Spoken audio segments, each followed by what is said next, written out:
የተመስገን ስልክ ላይ የደወለችው ሴትዮ ማን ነች? ትሁት ስልኩን አንስታው ነበር። ታዲያ በስልኩ ውስጥም አንዲት ሴትዮ የተመስገን ሚስት እንደሆነች ስትናገር ነበር።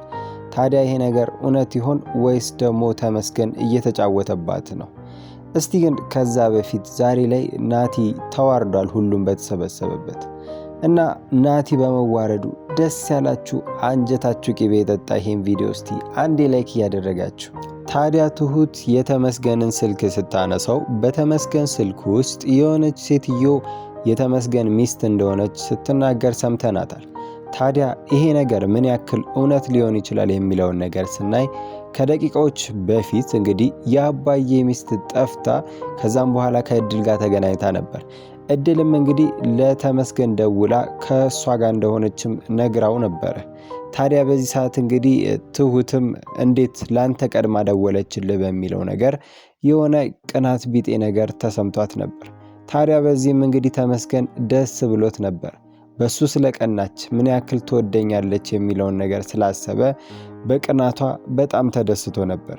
ስለዚህ እንግዲህ እዚህ ጋር ሊሆን ይችላል ብለንም የምናስበው ተመስገን ስለቀናችበት ስለተደሰተ አሁንም እሷን ለማናደድ ይሄን ነገር ሆን ብሎ የፈጠረው ነገር ነው ብለን እናስባለን።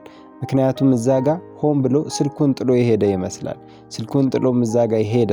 ከዛ በኋላም እንግዲህ የሆነች ሴትዮ እንድትደውል ወይም ደግሞ ቲናም ልትሆን ትችላለች በዛ ስልክ ውስጥ የሰማናት።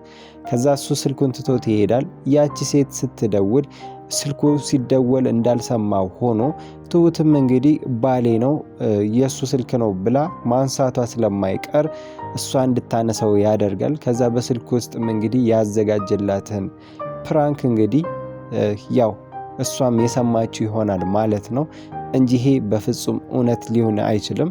ምክንያቱም መለስ ብለን ስናስብ ተመስገን ለትሁት ብዙ ዋጋ ከፍሏል። ብዙ ፈተናዎችን አይቷል። ከናቲም ጋር ብዙ ሰጣ ገባዎች ውስጥ ገብቷል። ገጠር ድረስም ሄዶ እንግዲህ ደጀኔ ላይ ሁላ እስከ መተኮስ ደርሷል። ይሄ ሁሉ ዋጋ የከፈለላትን ሴት እንግዲህ ከሌላ ሴት ጋር እንደዚህ አይነት ጨዋታ ይጫወታል ብለን በፍጹም አንጠብቅም። ይሄ ነገር ሊሆን የሚችለው ፕራንክ ብቻ ነው ብለን እናስባለን። ሌላው አሳሳቢው ነገር ደግሞ ስለ ቲና ነው። እንግዲህ በባለፈው ክፍል ተመስገን ለሰውየው ቲና ጋር እንደሚያገናኘው ተናግሮ ነበረ። ታዲያ ተመስገንም ሁኔታውን ስለማያውቅ ቲናን ችግር ውስጥ ሊከታት ነው ብለን ነበረ። ነገር ግን ዛሬ ላይ ያየነው የተመስገን ብልጠት ሰውየው የቲናን አይነ ስውርነት ለማረጋገጥ ፊልም ነው የምታየው ወይስ መጽሐፍ ነው የምታነበው ብሎ ጠይቆት ነበረ እና በዚህም ጊዜ እንግዲህ ወዲያው ተመስገን ከዚህ በፊት አይነ ስውር መስላ ስታስመስል በመንገድ ላይ ስላገኟት ያንን ነገር ስለሚያውቅ የሆነ ነገር እየሰራች ነው በሚል ለሰውየው ሳያስጠጣበት ነግሮታል ማለት ነው። እና ሰውየውም እንግዲህ አሁንም ድረስ ቲና እንደማታይ አይነ ስውር እንደሆነች እንዲያምን አድርጎታል ማለት ነው።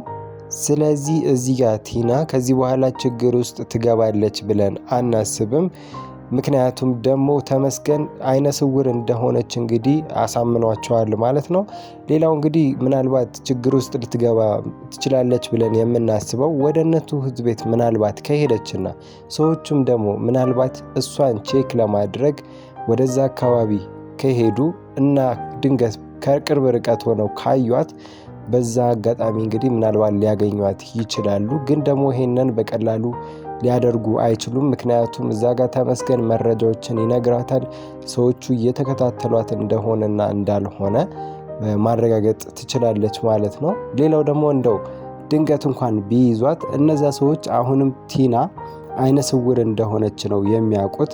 ዛሬ እንግዲህ ተመስገን ለሰውየው እንደነገረው ከሆነ ማለት ነው።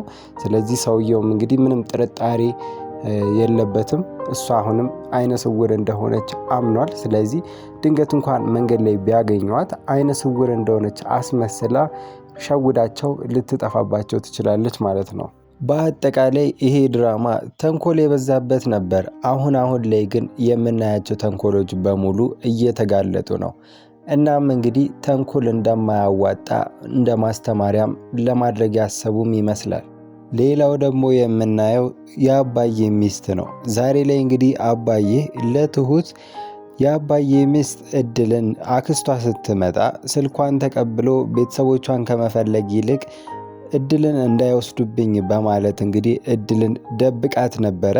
ይህንንም ነገር እንግዲህ አባዬ ለትሁት ነግሯት ነበረ እና ትሁትም የአባዬ ሚስት ያደረገችው ነገር ትክክል እንዳልሆነና ቤተሰቦቿንም ማግኘት ደግሞ መብቷም እንደሆነ ተናግራ ነበረ። ታዲያ በዚህ ሰዓት እንግዲህ አባዬ ሚስት ይህንን ስትሰማ ተናዳ አኩርፋቸው ወጥታ ነበር። ነገር ግን የአባዬ ሚስት እንኳን የአክስቷን ስልክ ብትቀበልና ቤተሰቦቿንም ለማፈላለግ ብትሞክር ራሱ ከእድል ድራማ ላይ እንደተረዳነው ከሆነ የትሁት አክስት ከእህቷ ሀብት ስለምትፈልግ እድል እናቷን እንድታገኝ አትፈቅድም። ስለዚህ በእሷ ፋንታ የራሷ ልጅ ከእህቷ ሀብት እንዲቀበል ትፈልጋለች ማለት ነው። ስለዚህ ምንም እንኳን የአባዬ ሚስት ይህንን ነገር ባታደርግ እንኳን አክስቷ መታ እድልን ከእናትሽ ጋር ላገናኘሽ ብላ እንደማትወስዳት አሁን ላይ ከአክስቷን ባህሪ ተረድተናል ማለት ነው። ስለዚህ ከዚህም በኋላ ቢሆን እንግዲህ የአባዬ ሚስት እድልን ቤተሰቦቿን እንዳታገኝ መያዝ ወይም መከልከል የለባትም። እሷ የአባዬ ሚስትም እንግዲህ አባዬን አግኝታለች፣ ቤተሰቧን አግኝታለች። ስለዚህ እዚህ ጋር በተመሳሳይ ደግሞ እድልም የራሷን ቤተሰብ ማግኘት አለባት። ስለዚህ እዚህ ጋር እድል ቤተሰቧን ብታገኝ የአባዬ ሚስትም እንግዲህ ወደ ቀድሞ ህይወቷ ተመልሳለች። ስለዚህ እዚህ ጋር ሁሉም ቤተሰባቸውን አገኙ ማለት የእድልና የአባዬ ሚስት ነገር ያበቃል ማለት አይደለም። ምክንያቱም የአባዬ ሚስት እድልን አሳድጋታለች፣ ልጇ ማለት ነች። ስለዚህ ይህ ሁሉ ነገር ያሳለፉ ሰዎች ምንም ቢሆን መገናኘታቸው የማይቀር ነው፣ ግንኙነታቸው ይቀጥላል። ግን ደግሞ እዛ ጋር እድል እውነተኛ ወላጅ እናቷን ደግሞ ማግኘት የግድ ስለሆነ ማለት ነው። ሌላው ነገር ደግሞ ስለ ናቲ ነው። ናቲ እንግዲህ ዛሬ ላይ እንዳየነው ከሆነ በጣም በከባዱ ተዋርዷል። ይህንን ሽንፈቱን ደግሞ ያው በመቀበሉ በጣም አዝኗል። እንግዲህ እንደማበድም እያደረገው ነበረ። መንገድ ላይ ራሱ ብቻውን እያወራ እየሳቀ ሲሄድ ነበረ። እናቱም ጋር እንግዲህ ደውሎ ከእናቱም ጋር እንግዲህ ለምን እንደዚህ ክፉ እንደሆነ አደረግሽኝ፣ ለምን እንደዚህ ያደረግሽኝ፣ ለምን እንደዚህ አድርገሽ አሳደግሽኝ በሚለው እንግዲህ ሲወቅሳት ነበረ። እንግዲህ ናቲም ዛሬ ላይ የተጸጸተ ይመስላል። እንግዲህ ከዚህም በኋላ ሌላ ተንኮል ይዞ እንደማይመለስ ተስፋ እናደርጋለን። ስለዚህ እንግዲህ ከዚህም በኋላ ቢያደርግ ደስ የሚለው ነገር ናቲ እውነትም እንግዲህ እዛ ጋ የምናየው ነገር ያስመሰለ ሳይሆን የእውነቱን ተጸጽተው ከሆነ እነ ትሁትንም ሄዶ ይቅርታ ቢጠይቅ እንደውም ከውርደት ይልቅ እንደውም እንደ አሸናፊነት እንደ መልካምነት ሰው እንደሚታይ እንግዲህ ግልጽ የሆነ ነገር ነው። እዛ ጋር ናቲ ተለውጧል ብለው ያስባሉ እና ደግሞ ለሱ ልዩ ክብር እንዲኖራቸው ያደርጋል። ስለዚህ ክብሩን በዛ መንገድ ማስመለስ ይችላል። ናቲ እዚህ ጋር ክብሩን ሊያስመልስ የሚችለው መልካም ሰው በመሆን ብቻ ነው ማለት ነው። ስለዚህ ይሄን እድል ከተጠቀመበት ናቲ እንግዲህ ምንም የሚጸጸትበት ነገር ይኖራል ብለን